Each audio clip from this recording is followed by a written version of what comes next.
Autre genre de spiritualité, la superstar américaine Madonna participe en ce moment en Israël à une retraite de Kabbale, la mystique juive dont elle est devenue une fervente adepte via un gourou installé en Californie. Alors ses fans ont pu être surpris, certains parlent de lubie de star, mais d'autres prennent l'affaire beaucoup plus au sérieux car ce gourou a ouvert un centre à Paris où son organisation est considérée comme une secte. Frédéric Crotta, Romain Clément.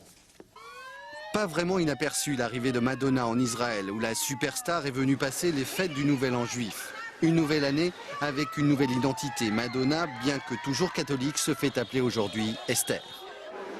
Génial, elle fait partie de nous. Elle nous aime. Son appartenance à la Kabbale, l'ancienne Madone, ne s'en cache plus. Elle verse même une partie de ses droits d'auteur au fondateur de ce mouvement, un ancien agent d'assurance de Brooklyn, devenu le rabbin Berg.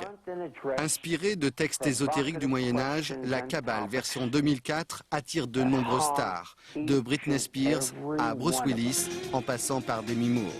Toutes reconnaissables comme Madonna à leur petit bracelet rouge.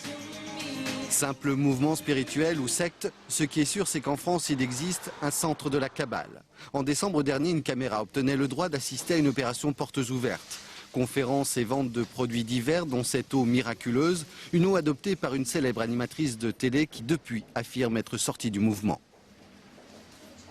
Je suis en connexion avec la lumière et je prie. Donc c'est un rituel que je fais tous les matins dans ma salle de bain. Ça prend 2 minutes, 5 minutes, ça dépend. Ça a pu soigner des cancers, ça a pu soigner des tumeurs, ça a pu soigner des kystes, ça a pu soigner énormément de maladies. Cette jeune fille, qui a voulu garder l'anonymat, est inquiète pour sa maman, qui fait partie depuis peu de la Kabbale. Maman était quelqu'un de très cartésien et elle a commencé à avoir un discours que j'appellerais moi un peu d'illuminé. Elle a commencé à parler d'énergie cosmique, elle est devenue très superstitieuse. La publicité donnée à la Kabbale par des stars mondiales inquiète les associations anti-sectes qui recensent jusqu'à 50 centres dans le monde entier.